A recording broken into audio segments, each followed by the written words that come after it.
أعوذ بالله من الشيطان الرجيم بسم الله الرحمن الرحيم الحمد لله والصلاة والسلام على رسول الله وعلى آله وأصحابه أجمعين. So good afternoon everyone and good evening from wherever you're joining today, inshallah, as we have it done every week, and this is another episode of a weekly live webinar. For the last few weeks, I'll say we've been talking about parenting and the role of parents and in Quran learning and teaching. And some of you might be wondering, why are we talking about the parents? What about the kids? Inshallah, we'll be having some episode, inshallah, very soon, talking about the kids and directing to the kids, inshallah, about Quran and their zeal to love the Quran. Inshallah, we'll be doing that in the next few weeks, inshallah. The kids learning the Quran or being dutiful, being someone who like the religion, it needs to start from the home. And if they don't have the foundation to go back to meet at home, whatever we might tell the kids might not really make any sense to them. So that's why we're actually right now focusing on the parents and trying to have everyone come to the same table to understand the purpose of our role as guidance and as those who direct the students, the kids at home, inshallah. So today, our topic is about the role of the parents, especially the father, in inspiring kids to love the Quran. And inshallah, today I'll be giving you some stories from the Quran and the Sunnah, and also from some of the scholars of the Ummah about how many of the fathers play huge roles in emergence of the greatest scholars of Islam, and how the Rasul sallallahu alaihi wasallam and Allah subhanahu wa ta'ala guided him, to train youth, to train, his own grandsons to become strong people, not just learning the Quran, but strong people who have zeal to control their emotions and have the zeal to be useful to the community and to the society. Because when we grow up our kids, when we nurture them, we should know that we are actually not nurturing the kids only for our own benefit. And it's not even just for their own benefit as well, but rather you're nurturing kids for the entire ummah, for the entire community right beside them. Because whatever action your child takes will not only affect you, will not only affect them, it also will affect the people around them as well. So this is why it's really important to us to take so serious the task of rearing kids, the task of nurturing our kids, especially using the Islamic principles to nurture them. And what are those issues that the kids do have, especially those who live in the West and all other part of the world in Muslim countries. And so we are able to be aware of those and inshallah able to manage issues that could prevent the kids from being good people, that could prevent the kids from being adults who will grow up and have the sense of responsibility, the sense of belonging to Islam, and the sense of dutifulness to parents and to anyone around them. So one of the story I want to tell today is, we all learn this and we know this, is the story of Ibrahim alayhi salatu salam and Ismail. And this is a good time to discuss this. This is the month of the Qa'dah. Today is the 26th, I believe, of the Qa'dah. And this is the time of the year in which people are getting ready for Hajj. The Ayyam al-Hajj is 70 days. So starting from the 1st of Shawwal till the 10th of the Hijjah. And so in the next few days, the Hujjaj in Makkah al-Mukarramah, they all gonna be moving to the mountain of Arafah. And this will start from the 8th of the Hijjah. And there's a lot of things that's relating to Ibrahim alayhi salatu salam and his son alayhi salatu wassalam. And one of the main important thing is when Ibrahim alayhi salatu salam had the dream. He had a dream, Allah reminding him of his vow that he promised to give when Allah give him a son or give him a child. And what happened? The vow he made is he will dedicate the child for the worship of Allah and slaughter the child for Allah subhanahu wa ta'ala. And Allah subhanahu wa ta'ala reminded him when Ismail was already grown up. We all know how he took Ismail and his mom, Hajar, to Mecca, to where there's no one. But the woman, Hajar alayha salatu wasalam, she has the iman, and she didn't query and try to fight Ibrahim for leaving her and her son in the desert. When Ibrahim told her, it is Allah that asked him to put them there. He said, then Allah, la yudi'ana. Allah will not, forget about us. If Allah wants to put us here, He will never forget us. So Ibrahim alayhi salatu wasalam later go back when Ismail became older and taught him, his mom taught him.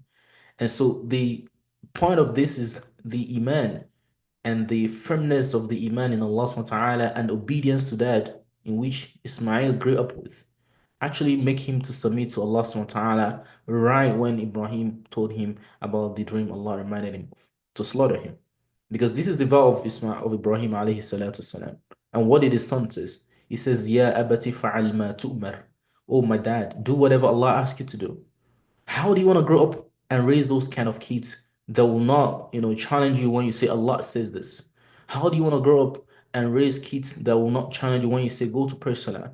Kids that will not challenge you or challenge your instructions for them to go read the Quran. How do you want to grow up those kind of kids? It doesn't start with them. It starts with you as dad.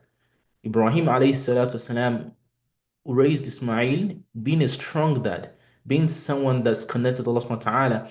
Ismail alayhi salatu wasalam knew that his dad cannot be lying to him. He knew and he has the certainty and the yaqeen that this is something Allah wants to happen. And we all live in this dunya by the will of Allah subhanahu wa ta'ala. So he didn't actually rejected the command of his dad because he knew Allah wants him to do it. And so what I'm saying in essence is that Ibrahim alayhi salatu salam showed that fatherhood. He was there with him. He was there for him, training him, nurturing him, guiding him. And so if you have a child as a dad, I know a lot of the time it used to fall on the moms, nurturing the kids' goal for learning to recite the Quran, nurturing the kids' goal to be a good person. The dad mostly, a lot of the time, they take a passive role in this task. They think, okay, we just need to provide money, provide houses, provide what the kids and the mom is gonna eat. Yes, it's your responsibility. But in some scenarios, the mom do have limitations. And this is where men need to come in. We need to realize that this is not the role of women. We're all men. I'm a man. I have 4 kids, alhamdulillah, I have my wife. Sometimes we need to understand that the kids need us. Imagine sometimes you have your kid always, not listening to the mom. The moment the dad comes in and say, do this, they will really not be hesitating to not do it because the dad has been part of it. The dad has been part of the journey for them. And they have that, it's not fear, but they have that connection to their dad. They don't want to offend the dad when both parents come together to nurture the kids and that. Because Hajar alayhi salatu salam, the mom of Ismail, also train him. So those two training come together to grow to bring a child that is obedient to Allah subhanahu wa ta'ala and obedient to the parent as well. So Allah told us in the Quran that when Ismail, heard and his dad told him, he said, "Oh my dad, if'al ma tu'mar, do whatever Allah asks you to do. Satajiduni insha'Allahu min as-sabirin, and insha'Allah, by the will of Allah, you will see me as someone that will be patient. I'll be patient to listen to what Allah, and take what Allah has destined for me. Subhanallah. This is what we all wish to have as parents. But the dad role of Ibrahim alayhi salatu salam played a key role in Ismail's, submitting himself to Allah subhanahu wa ta'ala. Another story from the Quran is the story of Luqman, when Allah told us, Luqman, Allah, told us how he had advised his son. This is a dad. He didn't leave the parenting, task of growing up a kid. Sometimes I see some parents, it's only the mom always looking for the kids to learn to recite the Quran, looking for ways to get the kids to excel in learning. Sometimes the dad are missing. And this is something that's been on for decades and many generations. But we have examples from history of how the Sahaba, the prophets of Allah subhanahu wa ta'ala, how they've grown up, how they've grown and trained kids who are really, people of notable names in this dunya, and that their name will be remembered forever. And the ajr of what they've done through the support of their parents will be something they will get for the entire duration of this life, even though they're not more anymore. So Allah told us in Surah Luqman how Luqman reminded his son, he sat down his son. So how often do we actually, as dad, actually do this? We're busy working. Yeah, we all need to do that. We all need to, to feed the family. But one thing that we are missing a lot these days is that fatherly role. You don't have to be a scholar to guide your child to love the Quran. You don't have to be an hafiz. You might say, oh, because Imam is an hafiz, he teaches the Quran, he has, masjid and all that. It's not that. Like, we need to evaluate ourselves as that, as fathers and see what can we do and what the people before us did, that make them train the kids to be so much, obedient to Allah subhanahu wa ta'ala and obey Allah subhanahu wa ta'ala at any time Allah, want them to do things. So Luqman sat down his child and he told him, he said, Ya bunayya la tushrik billah, oh my son, do not commit shirk, do not associate partner with Allah subhanahu wa ta'ala, inna shirka la dhulmun azim, because doing shirk, associating partner with Allah subhanahu wa ta'ala, is the greatest oppression ever that you can do. Teaching his son these words. And he taught him a lot of things. He said, أقم الصلاة وأمر بالمعروف وانهى عن المنكر واصبر على ما أصابك. He said, oh my son, observe salah, وأمر بالمعروف, and enjoying goodness, enjoying righteousness. وانهى عن المنكر, and forbid evil. When you see evil, make sure you stop it. Right? وَاصْبِرْ عَلَى مَا أَصَابَكَ. And whenever any calamity befalls you, you become so patient, because Allah Subhanahu wa Taala mentioned that in the amr mu'min kullahu khair, that the affair of a mu'min, everything is good in the affair of a mu'min. When goodness comes to him, he becomes grateful and it's good for him. And whenever calamity befalls him as a mu'min, he becomes patient and this is good for him. So when we train our kids, the father has a very important role to play. And subhanAllah, I know it's really very 90% that it's the mom that have actually been playing this role all the while in many communities, in many cultures. And that's why sometimes you see when the kids grow up, the only person they can listen to and they know very well is the mom. Though the dad is providing all the resources, they don't really connect with the dad more because the dad was not present when they're needed. The kids do not remember the money you give them. They don't remember the clothes you buy for them. They remember the impact that you give to them in their life. This is something we need to be aware of as that. They might provide the money, might provide the housing. The kids and they grow up, they'll realize less of those things. They'll remember less of those things. We need to find time. If it's just 10 minutes, so I'm going to give you all tips at the end of this talk on how you can actually come back and be part of the life of your kids in connecting them to Allah subhanahu wa ta'ala and making them real kids, not just for the benefit of themselves, but for the benefits of the parents and the family and the ummah in which they're actually living in as well. So Luqman reminded his son to do all these things. And he said, Inna dhalika lamina azm al-umur. And if you do this, this is the apex of success in life. Imagine. So, of course, he is doing this. He's practicing what he's telling his son to do. It's not like you telling your child to pray salah, you commanding them to read the Quran, but you never took Quran to read ever in your life in the house, or you actually do not even learn to recite it, or you've never recited before your kids. So this is some of the things we've mentioned earlier before. So these are stories from the Quran, and from the son of the Rasul sallallahu alaihi wasallam. We all know how the Sallam trained, Hassan and Hussein. And in hadith of Aqra bin Habis, we all know this hadith when Al-Aqra bin Habis is a Bedouin, right? Is a Bedouin, is a local village Arab who came to meet Rasulullah, and came, and when he came, he met Rasulullah, hugging and kissing Hassan and Hussein. And he was so surprised. He was like, how do you kissing and hugging kids? He said, Inna li ashrata min al-walad. I have 10 kids. ما قبلت منهم أحدا. He said, I've never kissed any of them ever before. Imagine. He was surprised, seeing those Muslim. And, in the Arab culture, and which is really prevalent in our own cultures recently, these days as well, and in the old days, in the olden days, is that, the dad actually is seen as the strongest person in the family. All they do is to discipline the kids, like yell at them, be this that will hold on the rule of the house. So the kids always fear them whenever they are coming home, which is wrong. I'm not sure. I'm not saying that the dad should not be stern in disciplining kids, but we should show mercy and love and connection. And that way they can obey us. Because sometimes if you use force and discipline all the time, this will actually increase their disaffection for you. They will really hate you the more. So when they obey you, when you ask them to do things, it's not because they do it out of love for you, they do it because of fear. And when you're not there, they go back to what they can do or what they used to do. So but when you train them with love and you teach them with love, they will obey you in your presence and your absence, inshallah.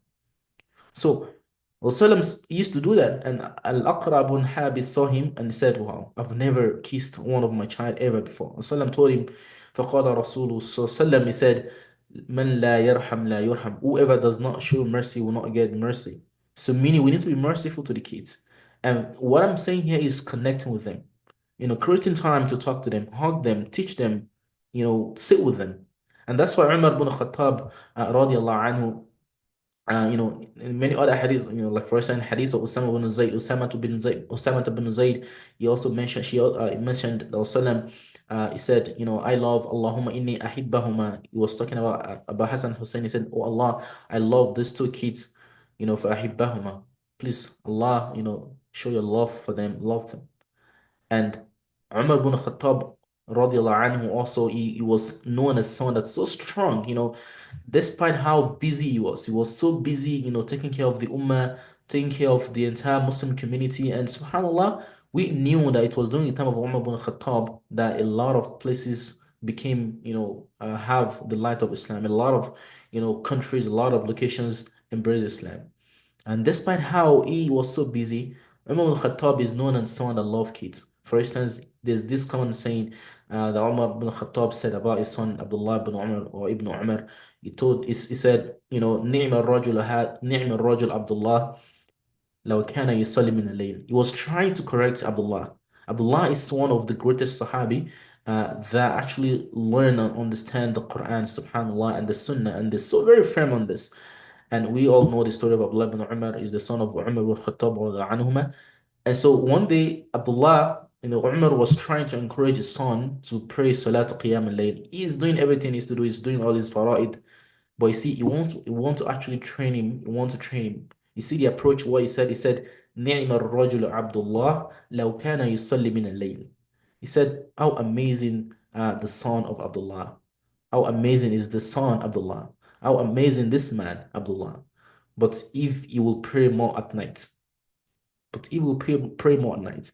Meaning he exalted his charisma. He exalted the achievement Abdullah has made. And he said, if he will pray more at night, meaning you want him to pray more at night, encouragement. Not just talking down your child and say, you've been learning Quran for many years, you couldn't get to recite yourself. Some parents, subhanAllah, I was talking to a parent recently, and he was bashing his son. He said, you are now 15 years old, you've been learning for many years, you cannot recite the Quran and this and that. I was like, subhanAllah, you don't do that. The kid has been learning. His ability not to learn to recite the Quran is not his own fault. It could be your own fault as well. You're not kind of watching over him and you doing that yourself at home could be the reason why. So when we actually want to praise our kids and train our kids, the dad have important role because they see dad more, especially the boys. The boys see the dad more as a figure to emulate in anything, in learning, in training, in the way they relate to women as well when they grow older, when they have kids, when they have wives. So the way their own dad used to behave at home is very likely the way they would like to behave as well. And this is really one of the danger of dads not actually putting effort to contribute to the parenting of kids at home. The kids will later see someone else as a fatherly figure, even though the kids have fathers.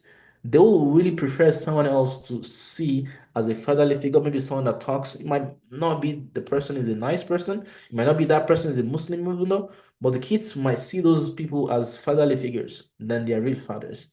So fathers, we shouldn't let this happen to our kids. And we live in a situation in the society today or in the world today where the kids are having access to everything. Imagine your child have access to their phone, to the TV and everything. So they can actually choose anyone as fatherly figure if you are missing in line. So brothers and sisters, especially the fathers I'm talking to today, we need to emulate from the life of the Rasul Sallallahu and the life of Umar ibn Khattab, how he prays and trains his kids, Abdullah ibn Umar.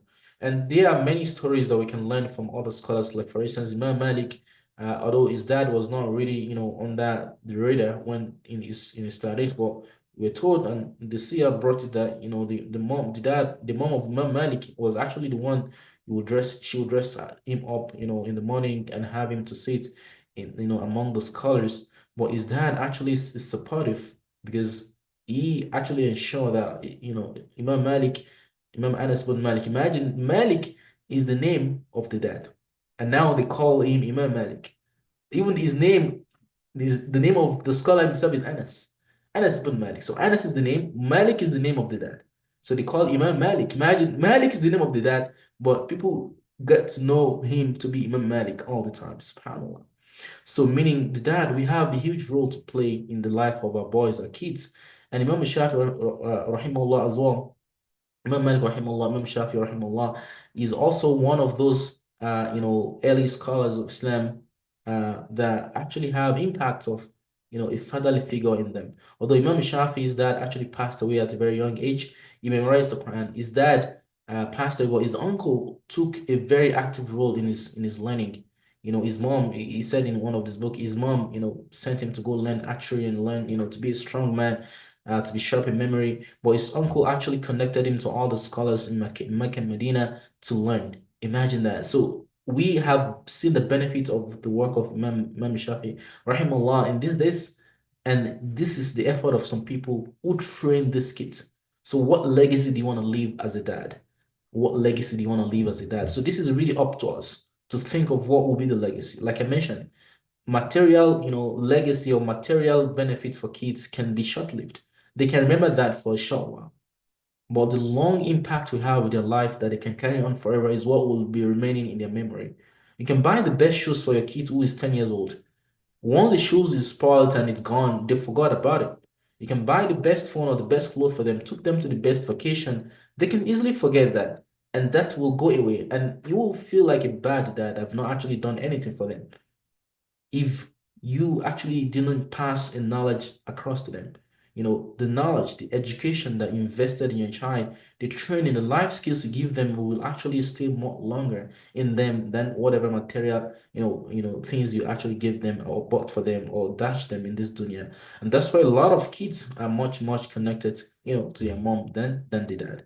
So my last tip for all of you, Ibn Taymiyyah rahimahullah as well, is that was actually, a scholar, also a scholar of fiqh and hadith, and he was, really very very stern to make sure that Ibn Taymiyyah rahimahullah also is able to sit with scholars and learn from them. He memorized the Quran with his father. Ibn Taymiyyah rahimahullah memorized the Quran with his father. So my practical tips for everyone, myself including, and all the dads out there. I know you all might be watching this video later on now.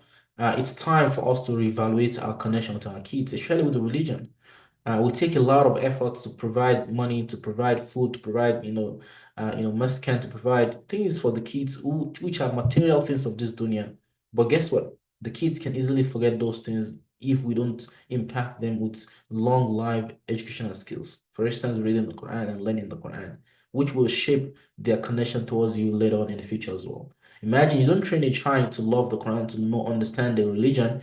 Later on, whatever you've done for them, you grow up, you have them grow up, become an engineer, become a doctor. That will not matter to them anymore. They can just disown you one day, and all the efforts you think you've actually labored for them will just go away. But if you connect them with the deen and let them understand the understanding of, the teachings of the Quran, the teachings of the Sunnah, they will be more dutiful to you forever of their life than you not giving them those trainings, those material provisions given them in this world, in this dunya, or when they're growing up, they can easily forget all those things and you will become useless sometimes along the way as they grow older. But when you connect them with Allah subhanahu wa ta'ala and give them time to connect with the Quran and encourage them, this will serve as a way for them to connect more with you and really appreciate you more in the future, because the skills and the training that you will have given them and devoted your time to give them will resonate with them forever in their life. And that's what Sallam told us. He said, خيركم من تعلم القرآن وعلمه. If you have the skills of teaching the Quran, sit down with your child, try 10, 20, 30 minutes. Start with the lowest amount of time to get them. If you cannot do that, like Ibn Taymiyyah rahimahullah, Imam Shafi'i, and Imam Malik, their parents connected them to scholars. They connected them to teachers to teach them. Though they are not well knowledge, the dad of Ibn Taymiyyah rahimahullah is a scholar himself, but he doesn't even stop there. He actually connected Ibn Taymiyyah rahimahullah into the gatherings of many scholars as well. So this is the first thing. We need to model this engagement at home first as dad. If we don't have time to connect with our kids and teach them, We need to understand that it's our role to actually connect the kids to scholars who will teach them. And there's no any harm in that. But you need to know that you have a role to play. Even though you connect them to teachers, to scholars, you need to have that active role. Remind them, okay, you've learned in your class today. What have you learned today? What is the next thing you guys learning in your Quran class? This is what will last forever in their hearts. This is what will last forever in their hearts. That connection you build with them. And so let's model this engagement at home. If you cannot teach, connect your child with people that will teach them. And this is how many of the scholars I mentioned that Imam Malik, his dad is not a scholar. You know, Malik, the dad of Imam Malik, was not a scholar. But he makes sure, and the mom makes sure that the child is connected with the scholars in Medina. He grew up and learning, in the jalsa of the scholars. And he was able to become what he became. Allah made him to become. And subhanAllah, today is known as Imam Malik. His name is Anas. His own real name is Anas, but the name of the dad is Malik. Imagine that. So this is some of the legacy you want to leave behind. And then you want to encourage and praise your child, like Umar ibn Khattab used to do. Umar ibn Khattab, like I mentioned in hadith in the Athar, he said, نِعْمَ الرَّجُلُ عَبْدُ اللَّهِ لَوْ كَانَ يُصَلِّ مِنَ اللَّيْلِ. That how amazing Abdullah. Abdullah ibn Umar is an amazing man. How amazing Abdullah ibn Umar is a good man, is amazing man. But if he can pray more at night, so he wants to encourage his son to pray more at night, but he actually firstly prays the ones he's doing right now. So when you want to correct your child as a dad, it's not by force. It's not by, yelling and screaming. Sometimes the dad want to control the kids and do not even listen to understand what is going on. The mom told them, this is what's happening. The next thing is go to the kids with force and yell and scream to them. This is not how to control, and this is not how to encourage and praise kids. You want to actually build understanding and build connection first to them, and so that they can do what you want them to do behind you. Because the thing with force and pressure or yelling or screaming and all those forceful ways of dealing with kids is they can actually listen to you out of fear at that time. You want them to do that thing. They can do it in front of you. But the moment they don't see you there, they forget or they don't even want to do it. You don't want to grow up and you don't want to train kids like this. You want to train them having that long-term connection, even when you're not there. So when they grow up and become a man on their own, they have those connections you want them to have because they love it. And you need to start with that by actually encouraging them, praising them, giving gifts. Sometimes a lot of men, they just think about providing the rent and providing the money. You need to find time to give gifts to your child. Encourage them. MashaAllah, you've learned to recite the Quran. MashaAllah, you've memorized one. Just, I'm giving you this gift today for doing that. And create a Quran family time. This is my last, advice. So make sure you model Quran engagement and the learning engagement in your house. If you know how to recite the Quran, you learn it. Many of the scholars memorize the Quran with their parents. So you can do the same thing as well. Or if you cannot do that, entrust them into the hands of people who you have trust in that can teach them and guide them. And then encourage and praise your kids. Do not yell and scream at them when it comes to Quran learning. Do not let them connect learning to harsh treatment. You want them to connect learning to love and and affection and mercy. And the other thing is you want to create a time for them. Even though you give your kids to be taught by sheikhs or you teach them, create a time to ask them, build rapport with them. Like Luqman alayhi salatu wasalam was doing with his son. He sat him down and talked to him calmly. If you look at that ayah in Surah Luqman, the words are so calm words, encouraging words. And he's gonna call, Ya bunayya, oh my son, aqim as-salah, pray your salah, wa'mur bil ma'ruf, and engage in goodness and indulge in goodness and encourage goodness. Wanha anil munkar, and forbid evil or prevent evil. Wasbir ala ma asabak, and be patient what Allah has tested you with. Inna dhalika lamin azm al-umur, and this is the apex of success of life. He taught him all this. He sat him down, talking to him. So let's us, think about this today, Dad. I would like to see your comments below this video. And like I mentioned earlier, let's increase our dua, which will be the last, advice. Let's create a time, a Quran time. Let's nurture our kids, engage them with learning at home. If you cannot do that or you don't have the knowledge, entrust them in the hand of sheikhs or in the hand of people that can treat them and train them and encourage and practice, encourage and praise them and make dua for them. So Allah can grant them success, inshallah. We ask Allah subhanahu wa ta'ala to make all our kids the coolest of the highest. We ask Allah subhanahu wa ta'ala to make them the best of the generations. But we need to take actions as dad today, inshallah. I'm talking about the dad. We need to take action. I know very well a lot of the moms are the ones that actually show a lot more interest in kids learning the Quran. And sometimes I see some parents, the mom have the interest, they have the zeal, but the dad will say, we don't want to pay this amount for learning the Quran. And they forget that they're actually spending more in other areas of learning for the kids, for this dunya. And for the Quran and in learning about the deen, they will say, no, it's not needed. I can do it myself for the kids. But at the end of the day, they don't even have time to sit down with the kids. So you want sheikhs or imams or people, scholars to train your kids, then you need to actually compensate them for their time as well. Okay. And it's not because they need you, but because you need them, because it's your own kids they're training, and because you want your child to grow up and having that understanding of the deen and having that connection. So it's either you take them yourself, train them like many of the scholars have done, like the father, Shahabuddin Ibn Taymiyyah, that's the dad of Imam Taymiyyah rahimahullah. He taught his kids, he taught Ibn Taymiyyah the Quran, he memorized the Quran with him, but he didn't stop at that. He actually, encouraged him to sit among the scholars in his town to learn from other people as well. So as a dad, we have this huge role. And many of the time I see some parents, moms wanting to have their kids to learn the Quran, but the dad always be the impediment, because sometimes the moms, they don't have the final say in this. And the dad will be the one that will say, no, not this time around. We have some other priorities in life. Imagine that the priorities in life that you have other than connecting your kids to the Quran will not be priority for your kids later on in the future. And they might not even remember what you've done for them, buying shoes and buying, things for them. What they will know and that will remain with them forever is that connection you've had with them, with the Quran, with Allah subhanahu wa ta'ala, and that will help to guide them towards you and towards doing good to you and being good to other people around them, inshallah. So let's take a lead from this. And if you really wanted to have a chance to learn, to understand, to recite the Quran fluently, below this video, you see the link for you to book a call with me to see how our reading fluency course can help to train your kids to read the Quran themselves in the next 4 months, inshallah. And also this summer, we are actually launching a course called the Root of Faith Quran Islamic Foundation course that will teach your kids, those who are able to recite the Quran, 10 years old and above, on how to understand the tafsir of the Quran, how the rulings of the Islamic Sharia is being derived from the Quran and the Sunnah. It's the fiqh. So the fiqh will learn, hadith, how hadith is collected and how, it's been authenticated. We go through that short summary of those knowledge, inshallah. And also they will learn to memorize some hadith and learn the seerah of the Rasul so Sallam and the Sahaba, so they can learn and gain some morals and ethics from those life of those noble people, inshallah. So this is the end of our talk today, inshallah. Like I mentioned, if you have any comment, put it below in our comment below, inshallah.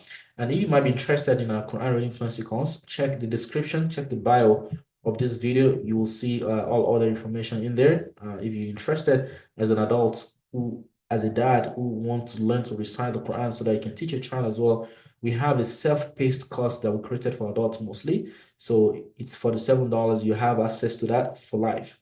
And you can learn and master the tajweed so that you can train your child to also learn to recite the Quran themselves fluently. So because this is the first thing you have to do as a dad, learn to perfect your reading yourself, then train your kids. So you can sign up to that course. Check the description of this video. You see the link to join the Quran Fluency Accelerator course. Or if you want to train your child, you want us to help you out with that, click the link to book a call with me, and so we can discuss the modalities of the days and the timing of the classes. And if you want your child to learn Islamic sciences, so your child can recite the Quran, check out the Root of Faith Islamic Foundation course, which is going to teach your child a proper understanding of the Quranic text, the Hadith, the Fiqh, and the books of Islam, inshallah. So your child is more grounded in Islamic knowledge and sciences, inshallah. So until, inshallah, next week, we'll be having another episode of our session.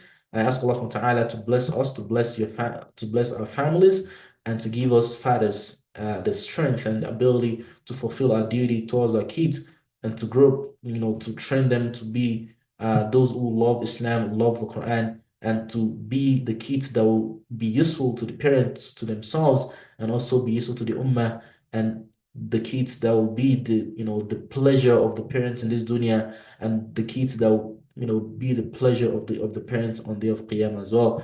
هذا وصلى الله وسلم وبارك على عبدك ونبيك محمد وعلى آله وصحبه أجمعين. سبحانك اللهم وبحمدك ونشهد أن لا إله إلا أنت ونستغفرك ونتوب إليك. فالسلام عليكم ورحمة الله تعالى وبركاته.